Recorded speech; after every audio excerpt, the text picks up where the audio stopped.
Kullanımları var. Anadolu sotno başka Uyghur çayının kullanımları var. Şu durgun kolumuzda farklı var.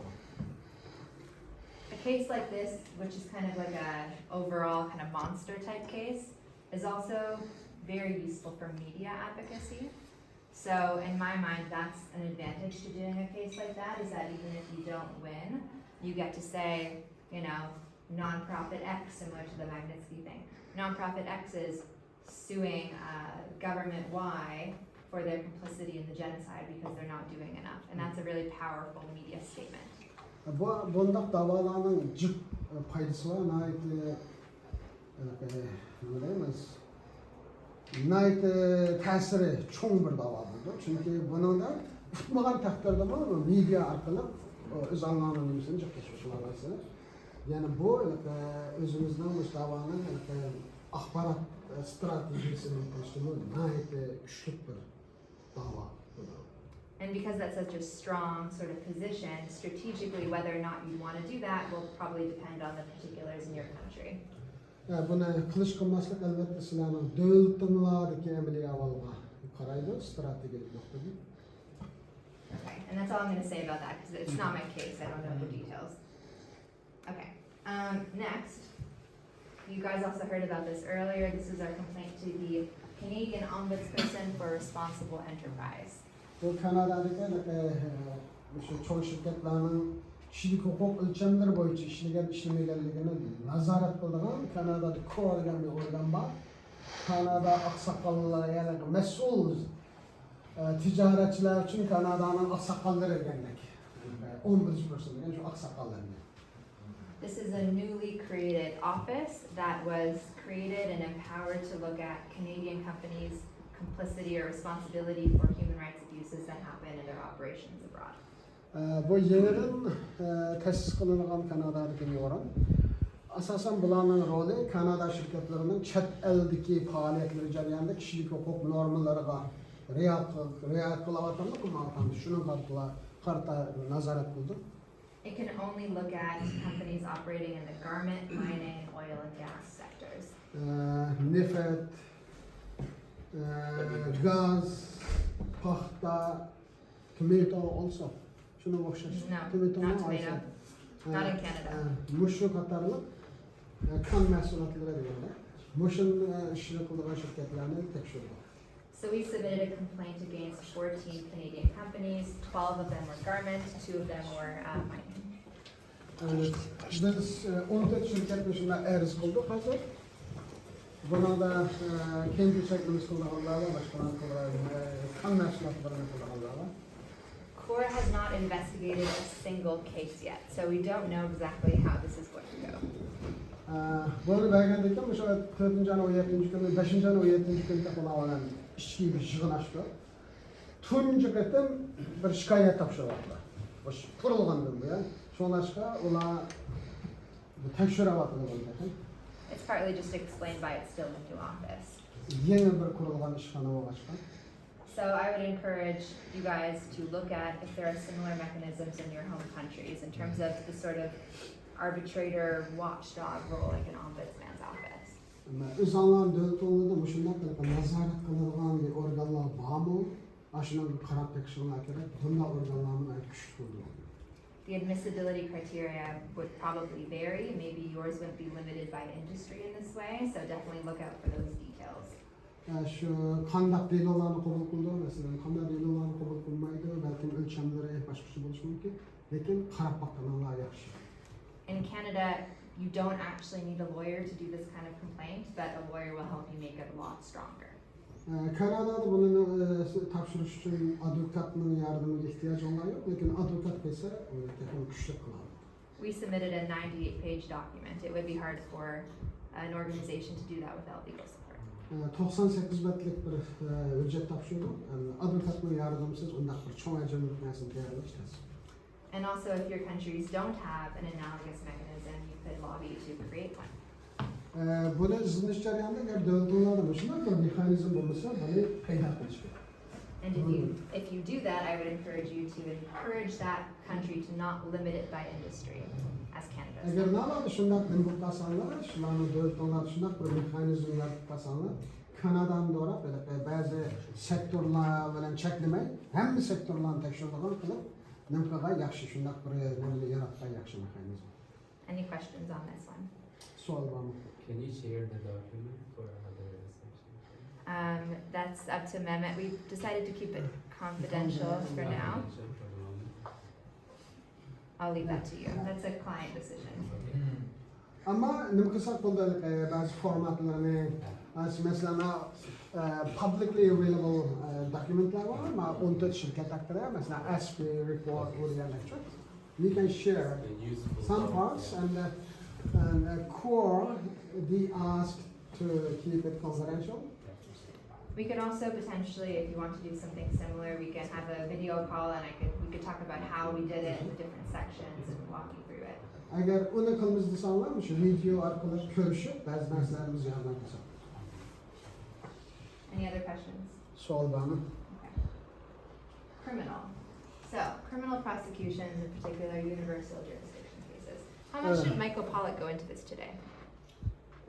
That's 15 minutes so Spoke far. about universal jurisdiction case in Argentina. So he did speak, he spoke about it? Yeah. Okay, so I'll keep this one really brief because I have so much more I want to talk about in this PowerPoint. So basically, war crimes, crimes against humanity and genocide can be prosecuted at the International Criminal Court, other international bodies, but also domestic legal systems that have this universal jurisdiction codified into law. Uruş cinayeti, ırkı kırgınçılık cinayeti, insanlık karşı işlenen cinayetler, halkara adalet divanı, halkara cinayetler, sokya, muşlardan başka bazı devletlerin şu universal sotlaş hukuku var devletler var. Bunlardan mı bazı devletlerini ve bazı cinayetlerini sotlamayı buldum. The concept or the thinking behind universal jurisdiction as a principle is essentially that these are the crimes that are so egregious that you don't need a link to the country to prosecute. Any country should be able to help limit this impunity gap and prosecute perpetrators for atrocity crimes. Bu cinayetlerden akıllandı fakat bazı devletlerin şundan universal cezalaştırması bağlı başka böyle devletten çeklenmeyle her kandak yerde yani insan kalıbından çıkan cinayetler işleniyor masa şundan universal cezalaş soplaş hukuku imtiyazı bağlı devletler yüzden çıkırsa tutmuyor şunda soplak cezalayamıyor. Depending on how a country views international law itself, it may need legislation to implement this principle, like Canada has, or it may just automatically form part of the law in a country. O devletler bazı vaxtlarda şu soplum hüküm bilen müşünak mesela şu devletteki içki kanunu bir terkibi bulan kanun bizde bazı vaxtlarda Kanada'da olanlar da dünyanın kanunu çıkmış doğrultuda cezalaşıyor şimdi. And the way that the universal jurisdiction principle works in each country can vary by country. Bu universal ve soplaş imtiyazı var. Bu imtiyazının devletler karta işleşmesine okşamaydı. Her bir devletteki şarayetine okşamaydı. Some are more like quote unquote pure than others, some have additional limitations, stuff like that. Bazılarının çeklemeleri var, bazılarının çeklemeleri yok. So in Canada, our Crimes Against Humanity Act requires that the perpetrator be physically present in Canada. Kanada'da şu cinayetle işleyici Kanada'da bu iş. Other than that, it's pretty pure. Başka şunlar sabitler, adıyla. So if a CCP official, for example, were to travel to Canada, even just as a visitor for a week, a weekend, anything, in theory, the Canadian government section responsible for that is the War Crimes section of the Department of Justice. They can prosecute that person for crimes against humanity and genocide in a Canadian criminal court. Mesela şu Şarkı Türkistan'daki cinayetlerle erkek arkadaşlık yani insana karşı işlenen cinayet anlaşılan Xitayla hep dahil. Yani bırakın Kanada kaygamısı şu Kanada Adliye Ministerliği'ne ama şu uruş cinayetleri yani mş vahşi cinayetlerin cezalaş bölümü şu şahsını Kanada kadın basılan cezalayalım. A problem or a limitation in practice is that the Canadian war crime section is severely underfunded.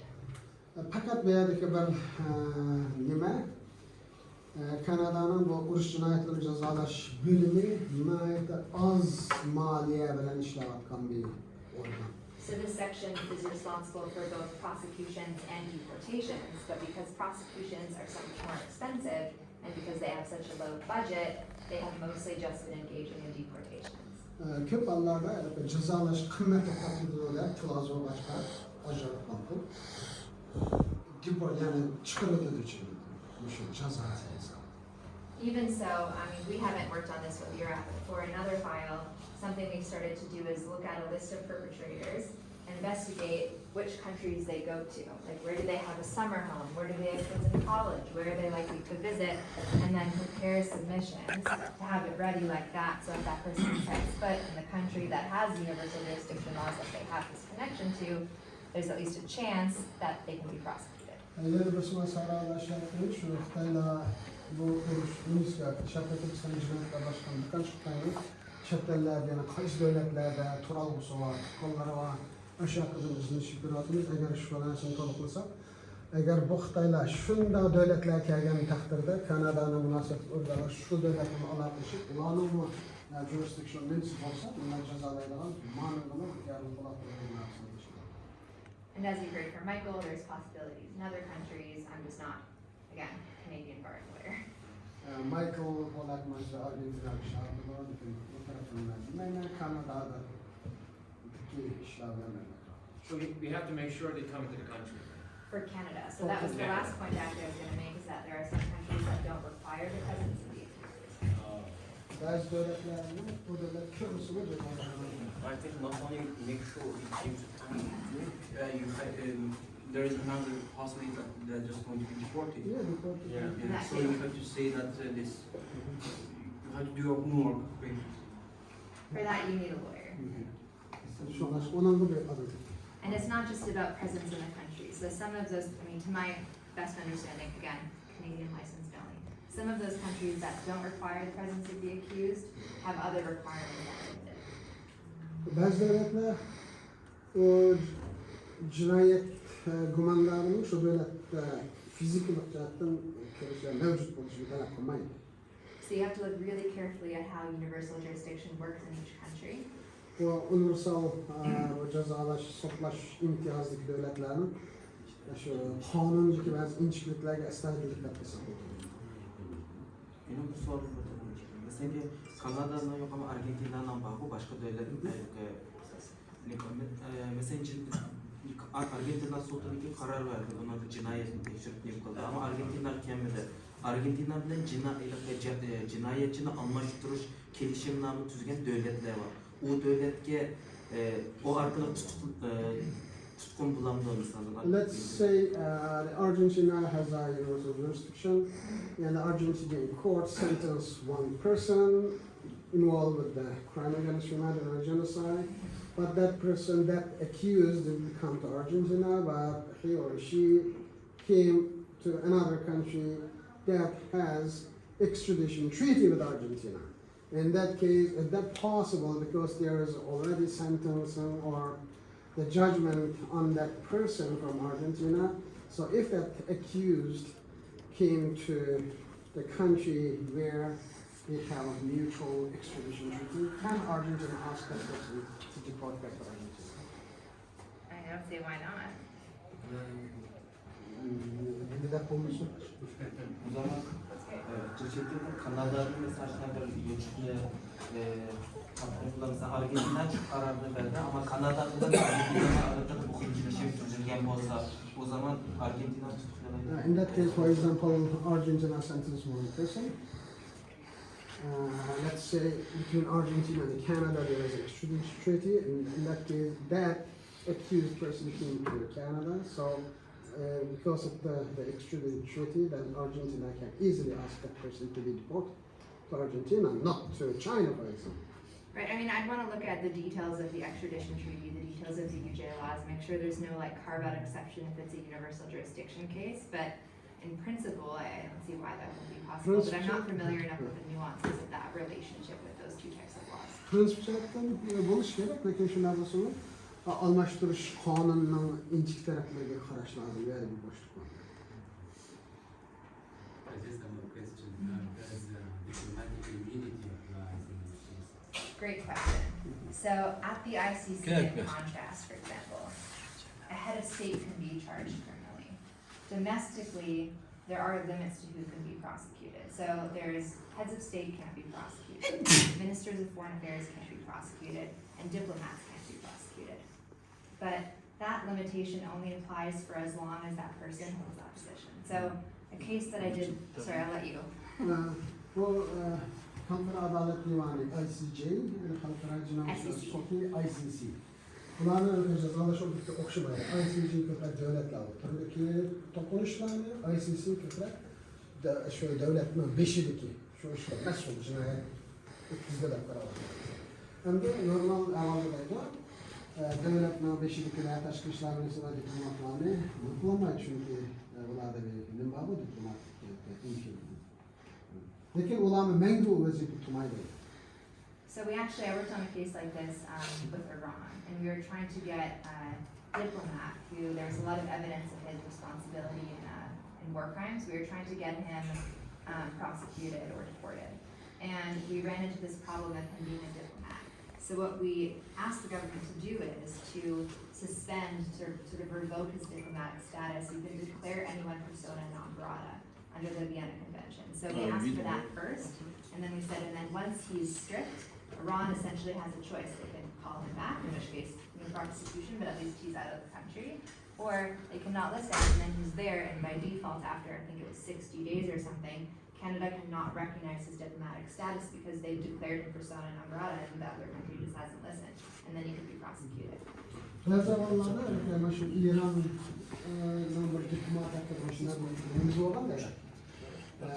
O cinayetleri aralashgandaydı. Şolaşqa onu cezalamizdik cezalamayız, diplomat konuşma başka. Bundan vaqtida aldı bilan şu mesela Kanada'da tuğanlısı İranlık diplomat, Kanada hükümetinden bu İranlık diplomat salayetini emelden kaldıradigan bir karar çıkardı.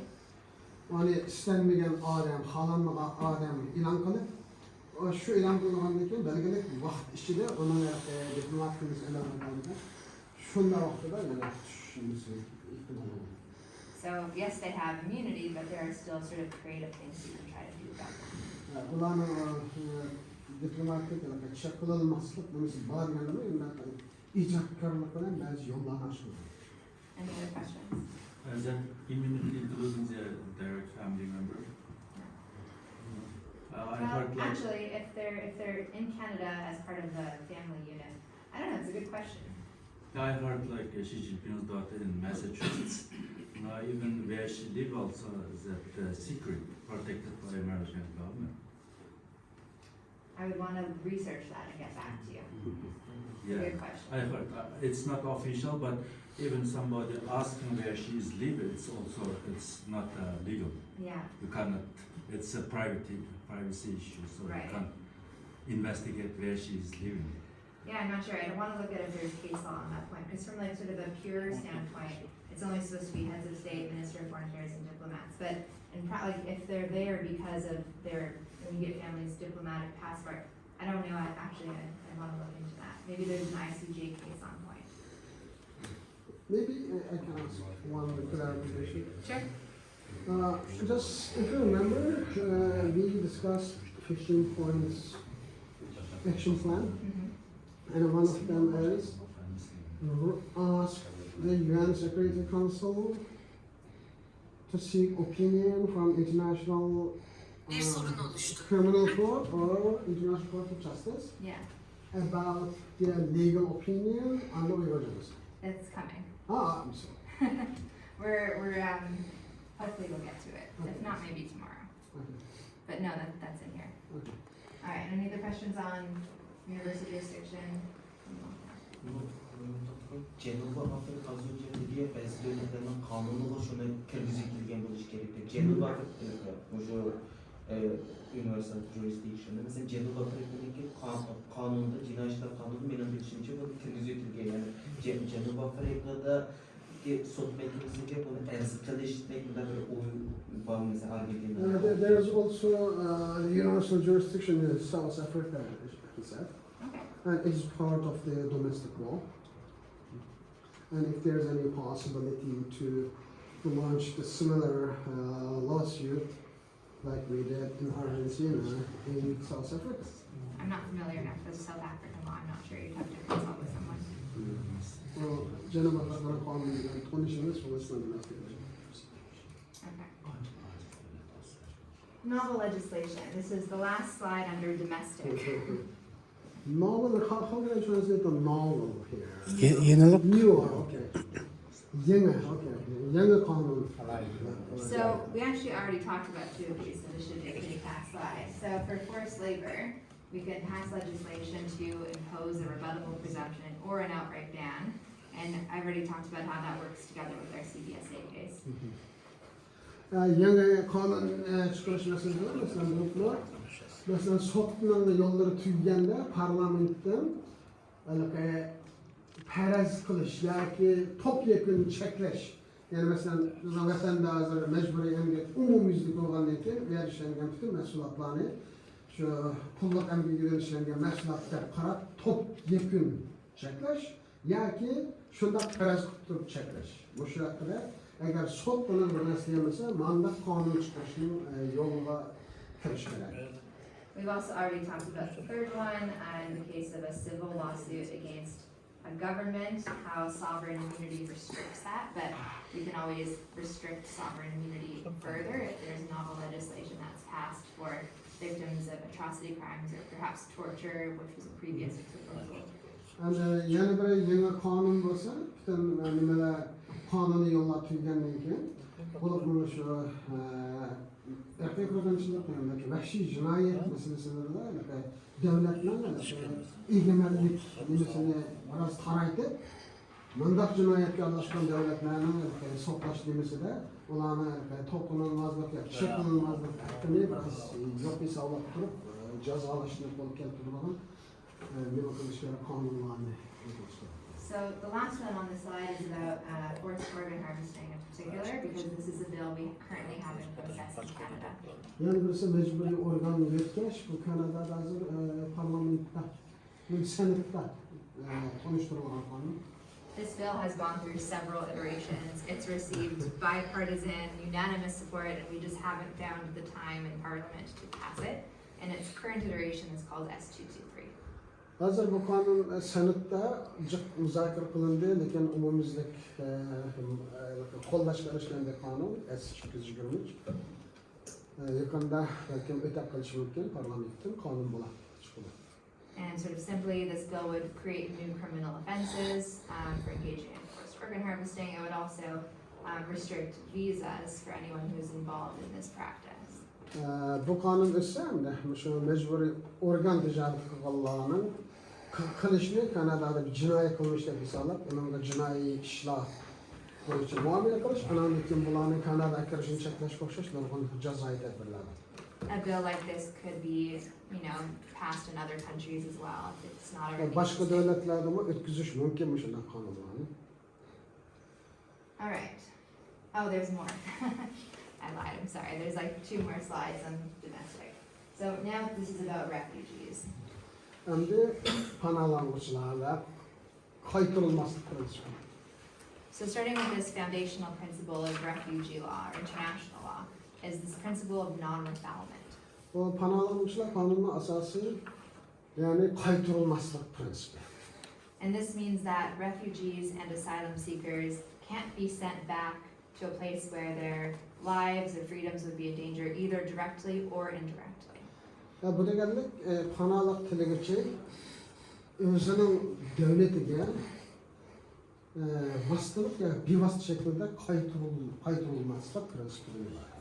This principle is binding on all states in the world, unless they've been a persistent objector. I won't get into the details of that. But basically, it's binding on everyone because it's customary international law. Bu xalqaro umumlashgan bir qonun, ya'ni asosan ham davlatlar tomonidan.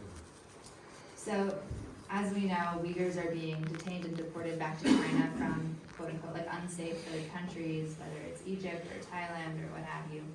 So what this means, and I just want to do some of the law on this, is that it's a breach of international law for those countries to be doing that. And it's also a breach of the law of it's also a breach for a country like Canada or the US or the UK to send Uyghurs back to those unsafe third countries because that would be indirectly sending them to a place where their lives or freedoms are in danger. Bazı devletler Uygurlarni qaytaryapti. Bular xalqaro qonunda mavjud qonunlarga xilaf. Shundaqla Uygurlarni qaytarayotgan davlatlarga Kanada yoki boshqa davlatlarning Uygurlarni vosita qarorida u yer qaytarishini o'xshashlar. Xitoy qaytarganda, yo'q qaytarmaganda bo'lsa, o'xshashlar asosida xalqaro qonunga xilaf. So it's important to know this for your advocacy efforts. If your country is thinking about deporting Uyghurs back to, say, Thailand, it's a breach of law. And this is why. Mesela Tayland Uygurlarni qaytargani uchun, mesela Kanada yoki boshqa davlatlarning Uygurlarni shu Taylandga qaytarishini xalqaro qonunga xilof qilmish.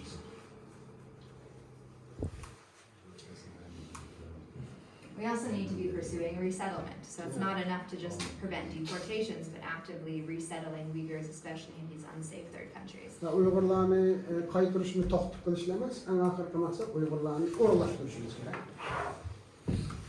So there are some problems sort of in general with the immigration system in Canada that make this difficult. One is the requirement of the UNHCR status. Kanadada bazı talepler, şu köçmenlerin o'rlashtirish Uygurlarning üstü mesul bo'lgan bazı talepler var, hükümetin qilgan talepleri. The UNHCR status has been waived for Ukrainians, I believe also for Afghanis. It should be waived for Uyghurs. Bu şu Birleşken Milletler Teşkilatı misafirlarını istedim, yani panalanışı ve kabul kılan oluş gerek diyen şey. Ukraynalıklarga mevcut kaldırıldı, Talibanlarga mevcut, Afganistanlarga mevcut kaldırıldı, Uygurlarga mevcut kaldırılmıştı, parlamentin şunları mesul. This wouldn't need novel legislation, it would just be almost a matter of policy as it was done very quickly for Ukrainians. Bunun kanun çıkarışının ordu yok, Ukraynalıklar kandak kılınmışsa Uygurlarga şunları kararında hükümet kıladı. Another sort of general limitation that still affects Uyghur resettlement is the numerical caps on private sponsorships. Anladın ki yani bir Uygurlarning şu Kanadaga yetkilishini to'sib qo'ygan narsa Uygurlarning sponsor, yani kepilliklar ekanligida ularga ba'zi cheklama, son cheklamasini qo'ydi. This makes very little sense in general. If they're being privately sponsored, all the cap does is really frustrate the generosity of Canadians.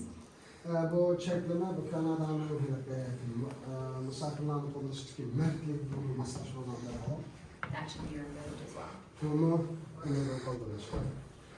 We can also create a special refugee stream for Uyghurs, as Canada's done for other vulnerable groups, including all this stuff with the waiver of the UNHCR status and all that stuff. Yani Uygurlarga şu alayda maxsus bir yo'l itish kerak, xuddi Ukrainaga qarshi. Bunu Uygurlarning Kanadaga kelishiga mumkin bo'ladi. Bundan keyin yangi qonun chiqarish. Again, this doesn't require new legislation, although we could make new legislation mandating that this happen if we run into any trouble trying to do it from a policy perspective. Agar siyosiy nuqtadan hukumat bunga qadam basmasa, ya'ni bu tadbirlarni o'zlari e'lon qilmasa, balki yangi qonun chiqarish orqali hukumatni zo'rlash. Did they also apply the numerical cap to the Ukrainian commerce? I don't think they've removed it because they're just bringing the Ukrainians in on a special stream. So they're sort of bypassing that. But it means it's also doable for Uyghurs. Yes, But it depends on the political will. Yeah. So that's it for domestic. I see some tired faces. Maybe we should take a 10-minute break. Mehmet, what do you think? I've thrown a lot of information at everyone. Do people want a break? Do you want to power through? Demo'dan sonra 10 minut bo'lmasa. Just finish? Okay, sure. Alright, so the ICC. So Xalqaro jinoiy ishlar sudi. this is something that Rodney Dixon is already working on with another Uyghur group or other Uyghur groups. The general principle, and I won't spend too much time on this because it's sort of what the other group is doing, but basically the ICC, China's not a state party, but with the crimes against humanity, specifically of deportation and persecution, you can argue that they happen to part on the territory of a state that is a state party, building on the Myanmar-Bangladesh case precedent from a few years back. And so the ICC is available or may be available specifically for those crimes relating to the deportation or forcible transfer of Uyghurs across the border between China and countries that are states parties like, Kazakhstan. So this is what Rodney's doing. we could get involved, in theory by supporting his work. There's nothing stopping other groups from submitting additional argumentations as long as it's, the thing is, if it's a good use of time, so it's not duplicative, but other people can sort of submit legal argumentation, and where I really think a gap can be addressed, if you wanted to work with this group, with this initiative, is trying to lobby for a state referral. Because what Rodney's done so far is ask the court to open a preliminary examination on the prosecutor's own initiative. And if it's done with a state referral, the process is a lot expedited and it's taken more seriously by the prosecutor's office. Can you explain state referral? Sure. So there's three ways in general for a case to be investigated at the ICC. One is for security council referral. One is a referral by a state party to the Rome Statute. And one is the prosecutor opening an investigation on, or preliminary examination on his or her own initiative. So all three are not equal. So for example, with the security council referral, you can look at any crimes, even if they're committed on no connection to a state party, right? So you could look at China's genocide if there's a security council referral, which of course there'll never be, since it's the security council. And then with sort of the second tier is the state party referral. And then the third tier is this on his or her own initiative. And the reason that's harder is because, first of all, politically, the prosecutor's office just doesn't take them quite as seriously. They're less likely to get through. And second of all, it skips some procedural steps. So for example, at the end of the preliminary examination, if the prosecutor wants to open an investigation, if it's on his or her own initiative way, they have to ask the permission of the pretrial chamber, and they don't have to do that if it's been a state party referral. Mostly understood all of them. Okay. Anything else about the ICC? ICJ is more Yeah, interesting. ICJ is more interesting, I agree. Also, this is already being done by other people, so. Okay. So the International Court of Justice is, I'll start by saying it's state to state. So unlike the ICC where you're looking at an individual's criminal responsibility, and also with the ICC, like an NGO or individuals can submit communications, ICJ is purely state to state. And it's also consent-based. So that means that in general, if Canada wants to make a complaint against China, both countries would have to agree to have the case be heard. But there are certain human rights treaties that contain provisions that make this sort of automatic. So the Genocide Convention and the Convention Against Torture have provisions or articles within that treaty that say, essentially, like in the event of a dispute, we give the ICJ jurisdiction to hear this case. China is a state party to both, but there's a lot of buts going on here. But China's made reservations under both those articles, under both those treaties. So when you sign on to a treaty as a state, you don't have to sign on to the whole thing, right? You can say, I agree, but I don't agree with Article 40 or Article 9 or whatever it is.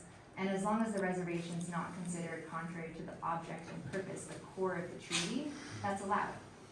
So this is sort of the background law. Do you want to translate or should I just keep going? Just keep going. So Most of them know this. there are a couple options here.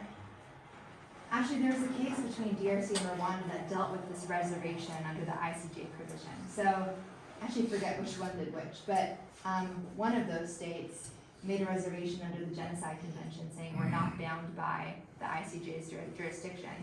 And the other state took the case to the ICJ and asked the court to say that reservation is not valid because it goes against the core accountability measure of this treaty, and it should be disregarded, and you should hear the case at the ICJ.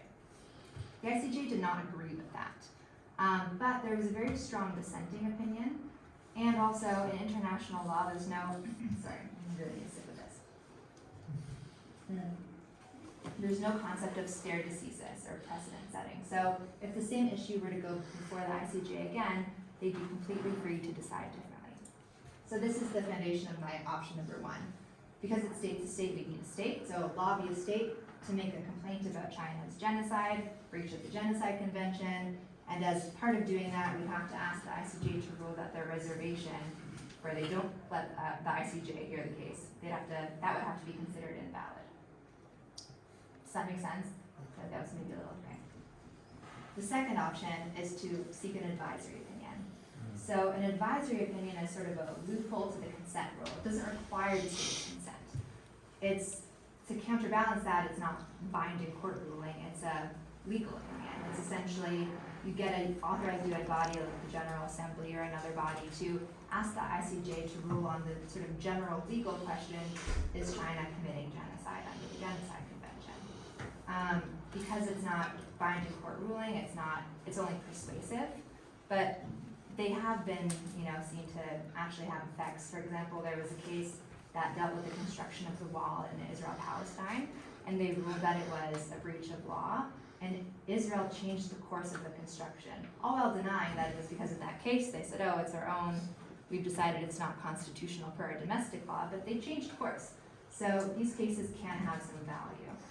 The difficulty with a case like that is you have to get, a lot of votes, unlike the first option where you would just need to lobby one state to take this on. With the second option, you'd have to get a majority of whatever UN authorized body you're dealing with to send that case to the ICJ. Any questions? Last one is UN human rights mechanism. So, special procedures. These are the special rapporteurs or working groups. They have mandates to advise and report on human rights from either a thematic or country-specific perspective. There's none on China. They can act on individual cases, they can do studies. In theory, they can go to the country. Of course, that would never happen with the Uyghur region. They can engage in advocacy. They have some utility. And what's good about this is it's not state to state. Anyone can submit a complaint. There are a lot of relevant special rapporteurs. I've listed them all out here. Anyone you mean as an individual? Some are individuals, some are a team, like the working group is more than one person. But these are all the special procedures, and you can file a complaint using the online form to any and all of these, just to make noise with it. The communications they issue can be quite useful. If you have a good one. Maybe you can even split the team into different individuals and make a lot of complaints. Yeah, Make even more noise. I agree. Human Rights Council. So, in theory and in practice, right? So, in theory, you can complain about human rights violations, anyone can submit a complaint. In practice, China has a lot of influence on the Security Council. The reason I've included this here anyway is because of what happened recently with Russia. So we saw that the General Assembly voted to remove Russia. Maybe this is overly optimistic, but if we can do the same with China, I would love to see that. So, Of course. and then we can actually use the Human Rights Council as it was intended to be used. That's it.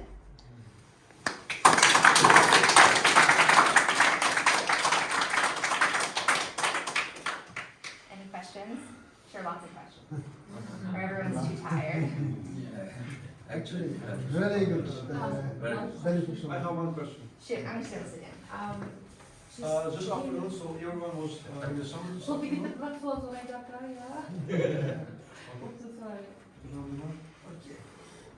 So we have heard that one guy from this, he's also a lawyer, and the organization has submitted an appeal in ICC in terms of recognition of the occupation of East Turkestan. I don't think ICC is a place for it, so what do you think? About the ICC? Yeah. So, it's hard to say without access to the evidence that they have, right? I think that's sort of the point. Like, the Myanmar-Bangladesh case precedent is a strong one. And it's really clear that if a crime against humanity was committed in part on the territory of the state party, then that's sufficient to ground jurisdiction. I think the question is more about the admissibility criteria of gravity, right? So if it's like one family that's been deported from Kazakhstan to China, that probably wouldn't be a strong case. If it's a dozen families, maybe it is, and I don't have access to the evidence. So I think it boils more down to that, because the law is good law, like the Myanmar-Bangladesh precedent. So, do you know more about the interstate communication, like the grievance communication mechanism under SURGE? Under SURGE, I actually don't know.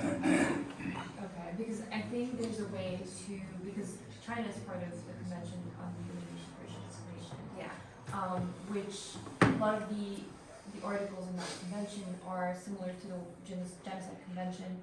So under that convention, they could be held accountable, and I think UN member states have a way to communicate their grievances to the state. In this case with EU and China, and so perhaps then it would only take political will for the state to do that, and if there's enough number, maybe then we could use that to do something at the UN level. I don't know, I've never worked with that mechanism, so I'd have to like, if this were like a client call, I'd be like, I need a week to like do legal research and I'll get back to you. So, I'd be happy to look into that. Yeah, it's just interesting because it's CERT convention is very similar, I suppose, in some ways to Geneva convention. But yeah, we can talk about it. Yeah, I don't know the answer to that.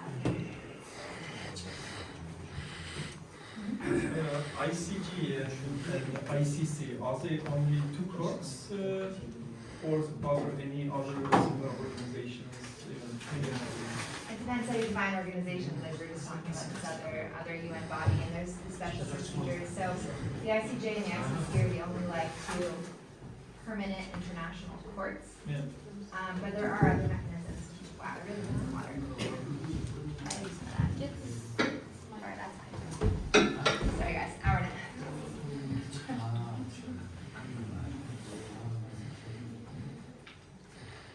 Thank you, Sarah. Thanks, okay. Any other questions? I'm just gonna check this. For the manual, preparation for the manual, and for blue paper. Thank you. Really, thank you so much. You're welcome.